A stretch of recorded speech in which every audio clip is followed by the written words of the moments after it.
Now, details have emerged why 18 rather, of the 26 Ogun State House of Assembly lawmakers impeached the Speaker Olakunle Oluomo yesterday and elected Oludaisi Elemide as the new Speaker.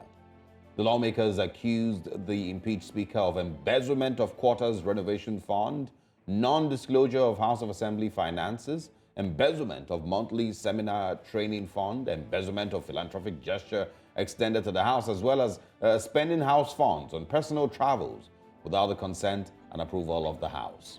The lawmakers also accused the Speaker of inciting House members against themselves, such as creating conflict and fanning the ember of discord between legislative and executive arms of government, and using foul language against the members. He was also accused of arrogance and poor leadership, such as flagrant disobedience to the court of law and collective decisions of the House and not being a team player.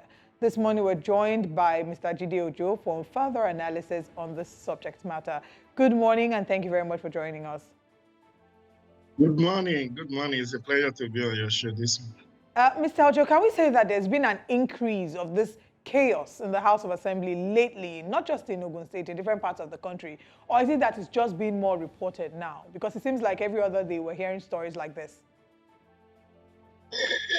Well, it shouldn't come to you as a surprise. A speaker is primus inter pares, first among equals. It's like a parliamentary system where everybody gets elected into the assembly before.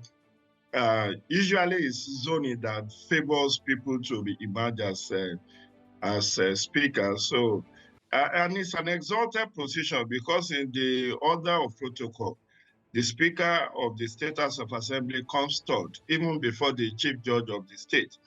So it's an exalted position that everybody has. But the zoning usually favor people who emerges because as you know, in terms of observance of federal character principle, where you don't want to go pick the speaker from the same zone as the governor or the deputy governor, who are the first and second citizens of the state. So in choosing the speaker, you look at another senatorial district entirely, and that usually limits a number of people who could be made speaker. And more directly to your question, it's been there. It's been there. It's a roller coaster in every state. It's much more easier to remove speaker or deputy speaker than it is to even remove deputy governor or the governor. So it's among the equals. So once you lose the confidence of your members, as was the case with Olakunle Oluomo, who incidentally I followed his political trajectory over time.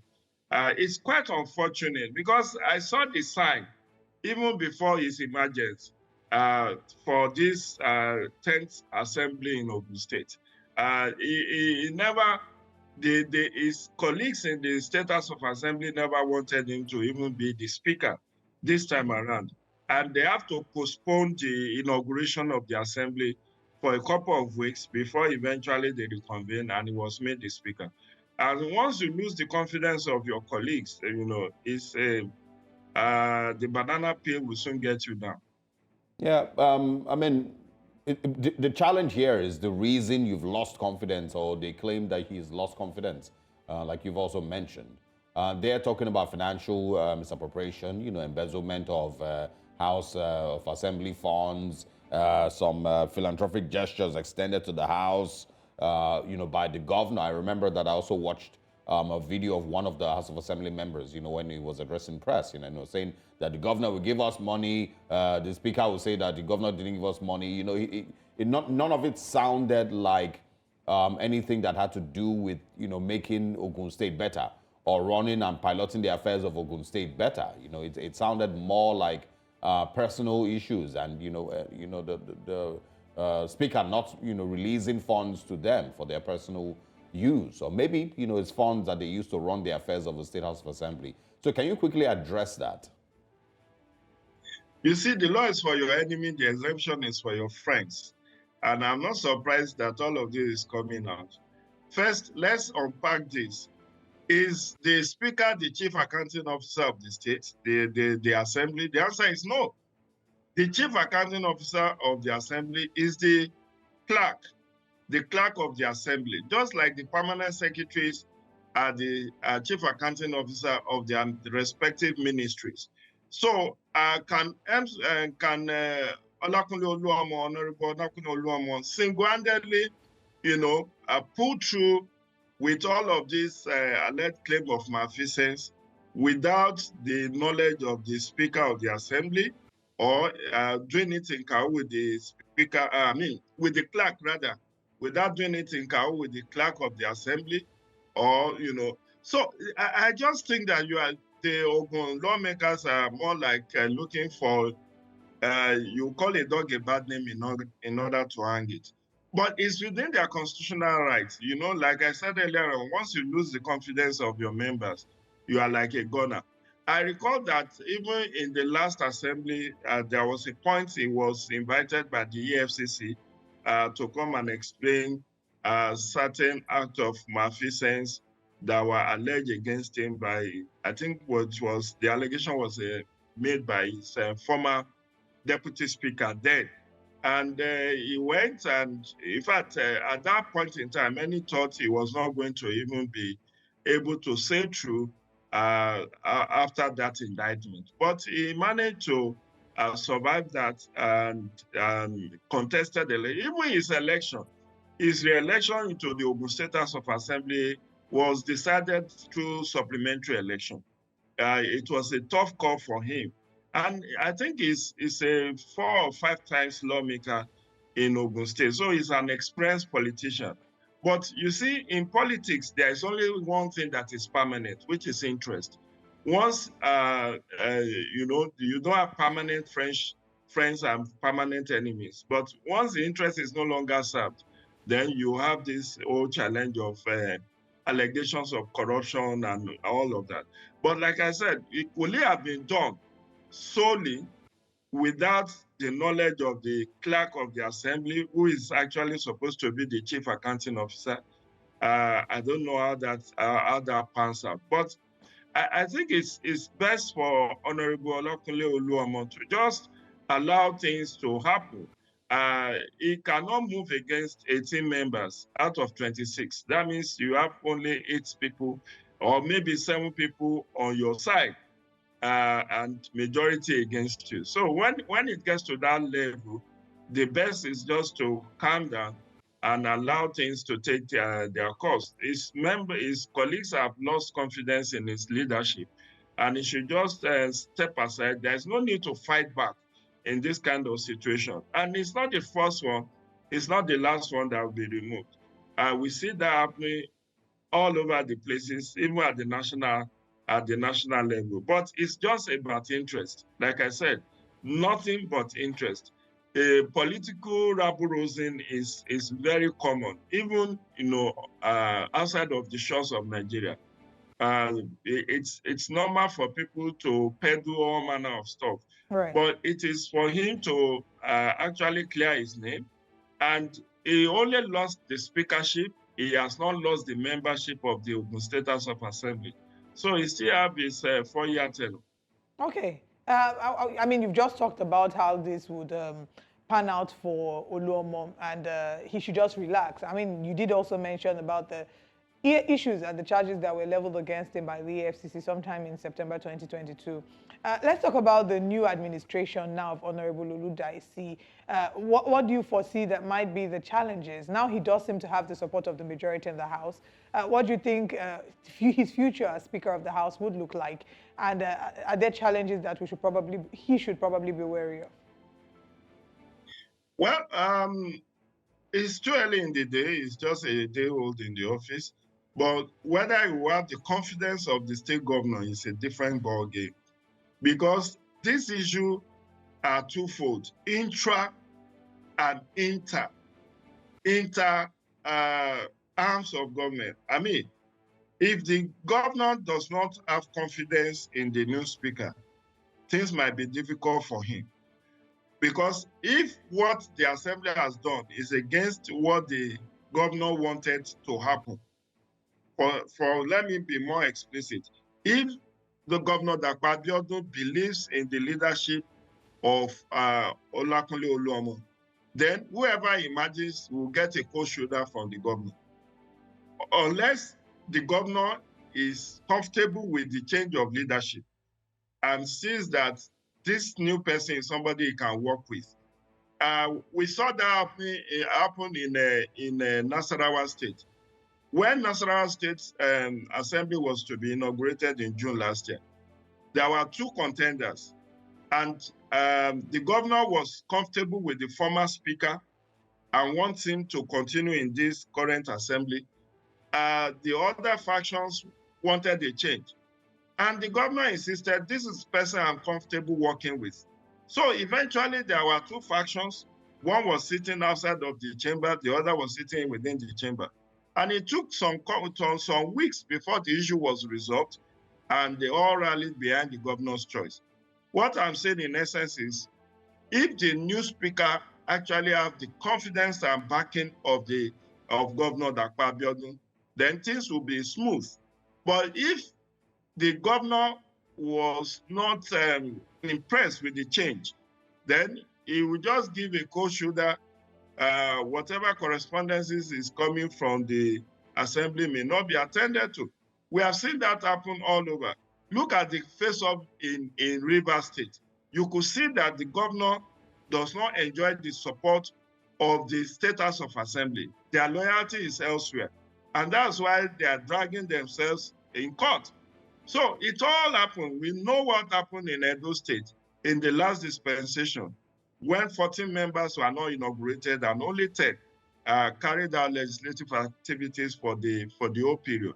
So it's about whether the governor is comfortable with the new leadership, whether he also will be able to do the biddings of his members. Because if you read between the lines, what the members are saying is that this man is not wetting ground. He's not wetting ground or wetting ground enough. You know, the political, I'm using a metaphor here. If he's not settling there, they said he was not open to them about what the governor was giving him to give to them, and that he was spending money without recourse to them, without their approval and all of that. Yeah. I mean, the speaker has certain privileges.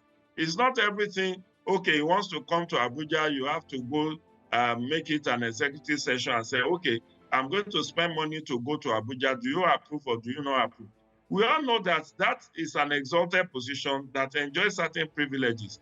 It's not, if it's not legislative matter, if it's administrative, he does not have to confide in his colleagues to say that I want to spend this X amount or Y amount. And if there have been approval of the state budget, the legislative budget, to carry out some renovations, that money, and I don't believe that he will be the one to carry out that renovation, it's the bureaucracy of the assembly.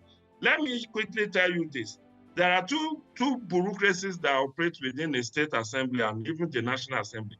There is the Civil Assembly Service Commission, State Assembly Service Commission, and then there is the clerk, the bureaucracy under the leadership of clerk.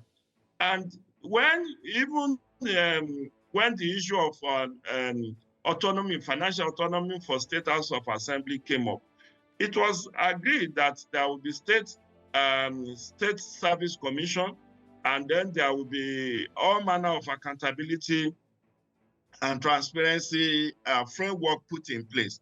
So that, you don't have this kind of scenario of allegation of embezzlement of fund and all of that.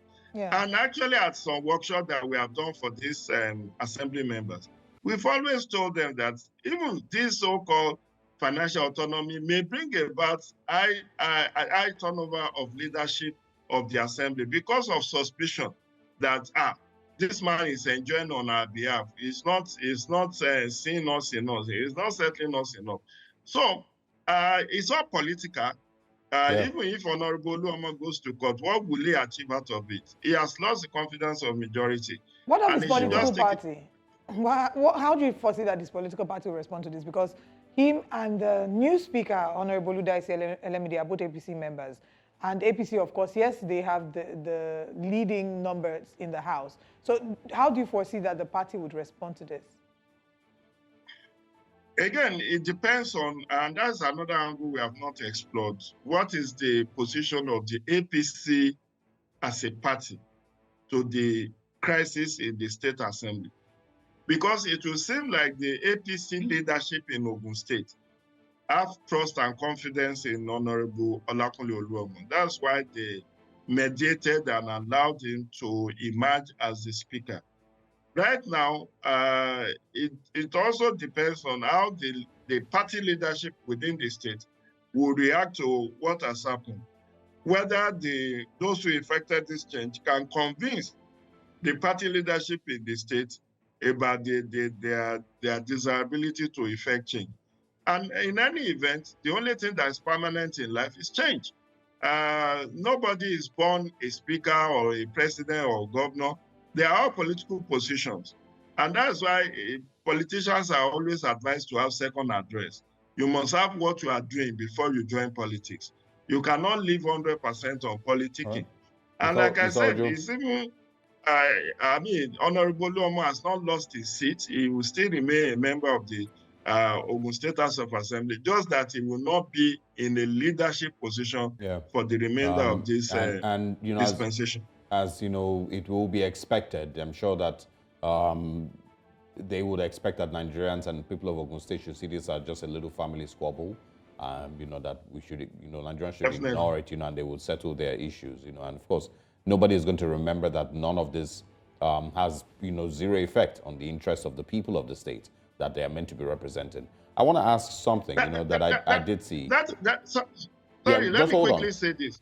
Can you hold on? I would like you go on, but I want you to just quickly add this to what you're talking about. I did see someone, you know, with his own analysis yesterday saying that this might be engineered by people, you know, planning towards 2027. That a certain senator in the state, of course, who has the loyalty of Senator Oluomo, might be the one, you know, engineering might be the reason behind all of this, you know, and that Governor Dapo Abiodun, you know, is having to figure out ways to remove, I was going to call him MC Oluomo, to remove the Speaker Oluomo because, you know, he doesn't think he's going to be loyal to, you know, him in 2027 because Oluomo seems to be working amongst, you know, along with other people for that senator representing Ogun West, Senator Olamilekan Adeola, I believe. But these are just speculations, you know, about 2027. Is there a possibility that this might be true? I mean, my brother, I said it earlier, it's about interest. Politics is about interest. See, although lawmakers not want to remove their deputy governor, over what allegation? They just act allegations, they just... See, when it's game of politics, expect anything. Expect anything. And you have just hit the nail on the head. It's about 2027.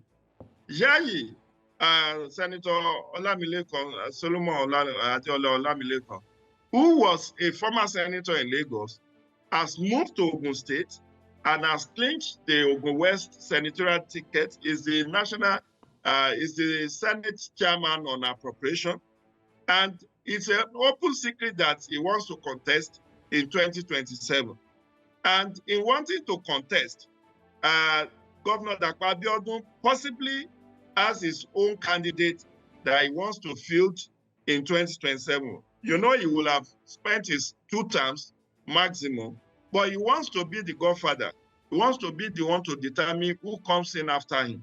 And if he's not in good terms with Yayi, definitely anyone that is openly associating with Yayi will have to give way.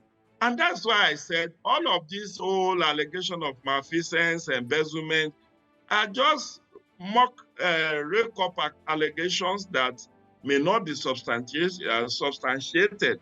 More so that the chief accounting officer in the assembly is not the speaker, is the clerk of the state assembly.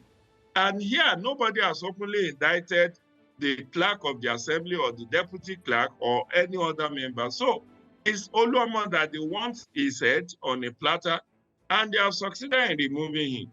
Peradventure, he also didn't play his politics well by open association with Yayi.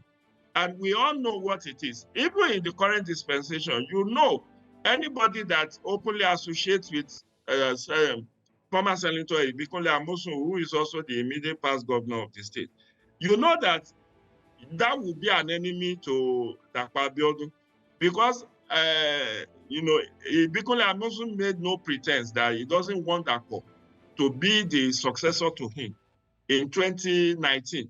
And against all of that was what brought about this issue of Eleyi that now President Tinubu talked about in Abeokuta ahead of his 2023 election, when he said, even Eleyi is behind me, and they don't want him to be the governor, but I stood my ground that he should be. So it's always like that. And you can also see the face-off between Dapo Abiodun, the incumbent governor, and former governor of Ogun State, Ogidiomo, that's Oji Gbenga Daniel. But let me submit before I forget that all of this is not about the ordinary citizens of Ogun State. It's not about their welfare. It's not about their security. It's not about their about state development. It's all about personal aggrandizement. It's Absolutely. about 2027. And it is so unfortunate. We're all very aware of the proverb that says, when two elephants fight, it's the grass that suffers. Unfortunately, in this case, the grass being the people, because the elephants here are the politicians who do not prioritize the interests of the people because they will put their own personal interest ahead of everything else.